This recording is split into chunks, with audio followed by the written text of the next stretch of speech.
What's up, guys? We're back, and today we're going to be going over the Big Ten Conference Tournament. As usual, let's just get straight into it with Ohio State versus Wisconsin. Two pretty underwhelming teams this season in the Big 12. I mean, the Big 12 has been pretty just tight knit. It's Purdue at the top, Minnesota and Ohio State at the bottom. Everyone else could switch no matter what day it is. Like, it just depends on who's hot, and then they can just all flip flop. That's how it's been the entire season. So Wisconsin definitely not a bad team. Ohio State's not even really like a bad team either. They've just been underperforming this season. They do have a really good freshman, Bryce Sensabaugh, but like transfer Isaac like Kelly from Oklahoma State hasn't been what he's thought out to be. He's solid, but he's not anything amazing. Wisconsin has Chucky Hepper in return. Still got Stephen Crowell, got Tyler Wall, got solid players, kind of CGN or whatever. He was a freshman, I think. He had some big shot, I think, earlier in the season. Both teams definitely can have their nights. Wisconsin recently been kind of up and down. Obviously, I mean, they've just been a little more inconsistent, I'd say. They lost to Michigan, lost to Purdue, lost to Rutgers. Three pretty tough losses. They beat Iowa, which is a solid win. Ohio State just lost to Michigan State. Beat Maryland, beat Illinois. Those are two good wins for them. Before that, they lost to Penn State. That's a kind of rough loss. And honestly, I feel like Ohio State's going to be able to pull this one off. I just feel like Ohio State's going to come into the tournament rejuvenated and going to try to, make a little bit of a run. And I feel like they definitely have the potential to do that. It's just if they will actually act on that and if they'll be able to pull it off. I got them beating Wisconsin at least. Then we got Nebraska versus Minnesota. These are probably the two teams that I know the least about, I would say. I mean, Nebraska is definitely probably one of the hottest teams in the conference, I'd say, right now. They really just turned it up at the very end of the season. They've won, was that 6 of the last 8? Only 2 losses coming in the Michigan schools. Beat teams like Maryland, Iowa, Wisconsin, Penn State, Rutgers. Solid wins. Just all around, just solid wins. So they're definitely not a team just to look over. And Minnesota definitely, like, again, Minnesota's been like the only bad team in this conference, I would say. 2-17 in the conference. Their only recent win is against Rutgers, and that was that game winner that Jameson Battle hit. They got Dawson Garcia, who was a good transfer for them, but that's about it. Nebraska, they've been really hot. I feel like they can definitely win this game right there. Then we got Michigan versus Rutgers. Two, again, solid teams. Both got really good centers. Clifford Amaroy for Rutgers, and then Hunter Dickinson for Michigan, obviously. Both coming off back-to-back losses. Rutgers are probably a little rougher because, it's Minnesota, and then losing to Northwestern isn't a tough loss because Northwestern's been really good this season. It's just, want to end off pretty well, but they didn't. And Michigan had won 3 straight, and then they just came off 2 losses. Their last 3 games have been overtime games. They beat Wisconsin in overtime, lost to Illinois in double overtime, and then lost to Indiana in overtime. 2 losses are not the 2 losses that they faced at the very end of the season. Not bad for them. Obviously, I mean, you'd rather win those games, but you get what you can get. They beat Rutgers before that. They beat Michigan State before that. Those are 2 solid wins. So yes, last time Michigan and Rutgers played, Michigan did come out with a win, and I feel like Michigan's probably been the hotter team recently, so I feel like they can move on and play Purdue in the next round. Then we got Iowa versus Ohio State. Iowa's probably been one of the most up and down teams in this conference. They had a good run where they were winning most of their games, and then just recently they've kind of dropped off here and there. They obviously had that crazy win against Michigan State. That comeback, that was amazing. They beat Indiana. They blew out Indiana in Indiana, which is even crazier. 90-68 is insane. But they did end off the season with the loss against Nebraska at home, so that's not something you'd want to see if you're an Iowa fan. But I definitely do feel that those 2 wins right before that definitely carry over, and they'll be able to retain that momentum, especially against the Ohio State team that's been very inconsistent this season. They shouldn't be able to move on to the next round. And we got probably one of the toughest matchups right here. Illinois versus Penn State. Penn State has turned it up very recently. It started off pretty rough, and they've won 5 of their last 6 games now. Their only recent losses come into Rutgers. 2 of those wins aren't that insane. I mean, it's Ohio State and Minnesota. They are 2 road games, so that helps, but still, it's the 2 worst teams in the conference. Before that, they did beat Illinois, though, and then they ended off with back-to-back wins at Northwestern and then against Maryland. So those are solid. They have probably the best point guard in the country in Jalen Pickett. Just been amazing this season for him. They beat Maryland at the buzzer. That was great. And then Illinois, another one of those teams that I like. I do really like Illinois.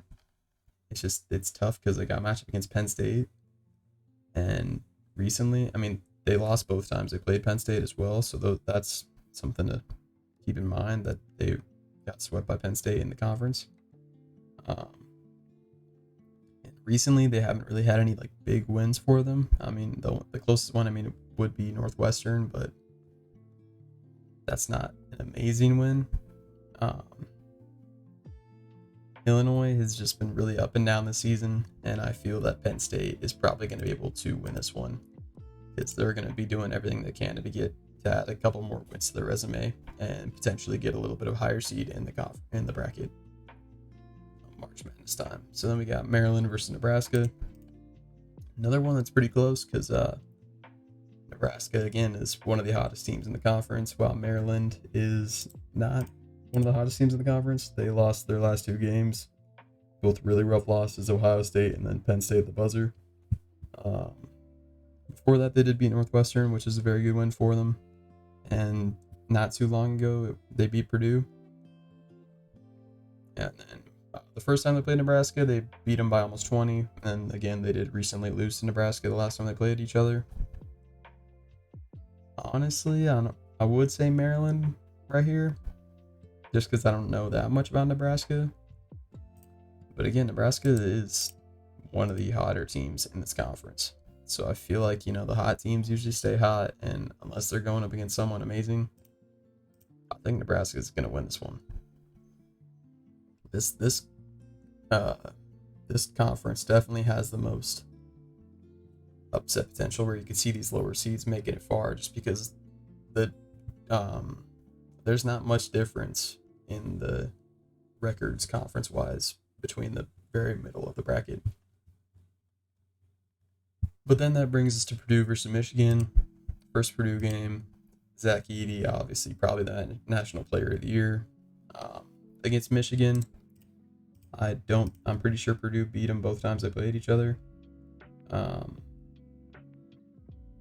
the one time they played each other, I guess. Yeah, they only played each other once, and Purdue won.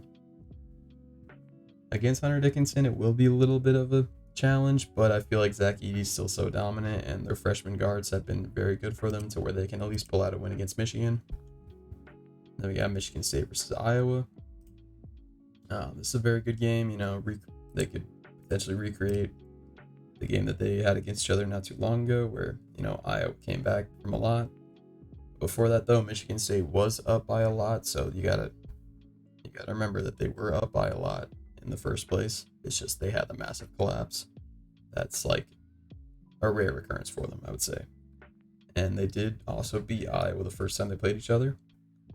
Michigan State's definitely one of the teams that I have the most faith in this tournament.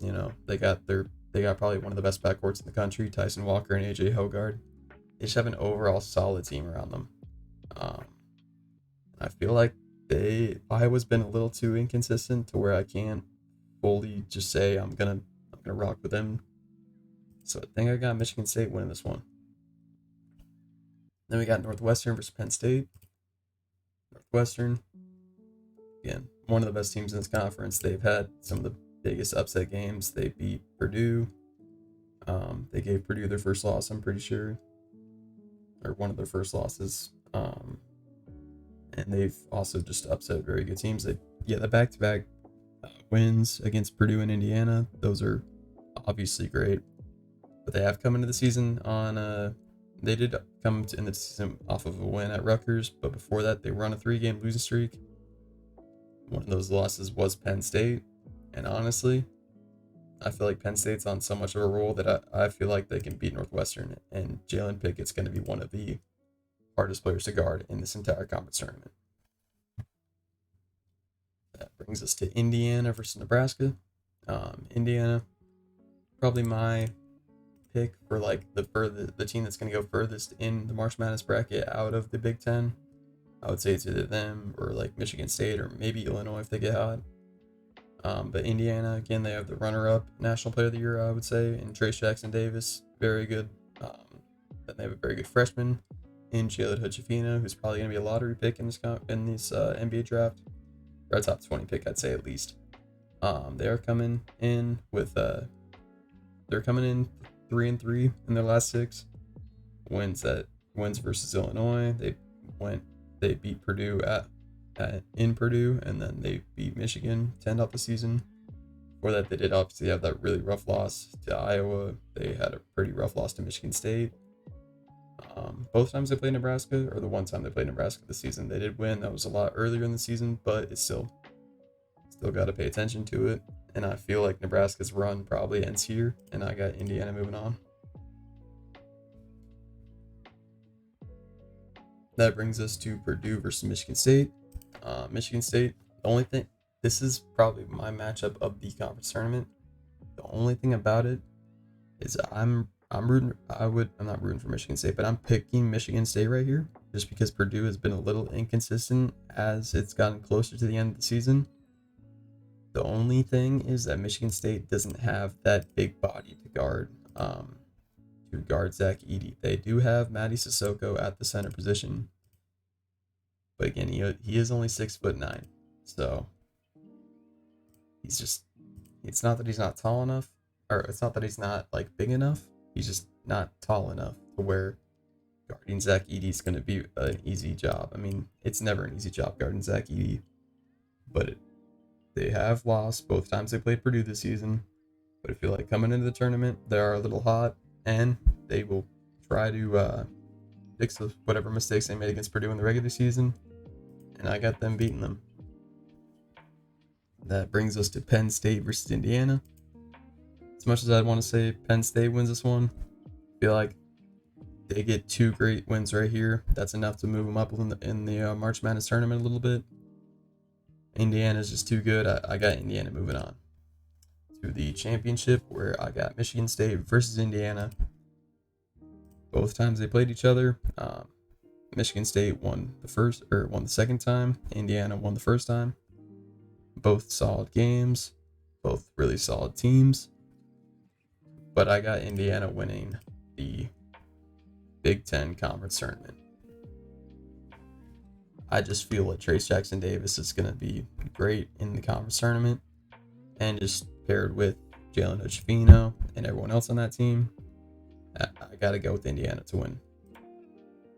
So yeah, that is all for my Big Ten bracket predictions. Up next is most likely going to be the Big 12.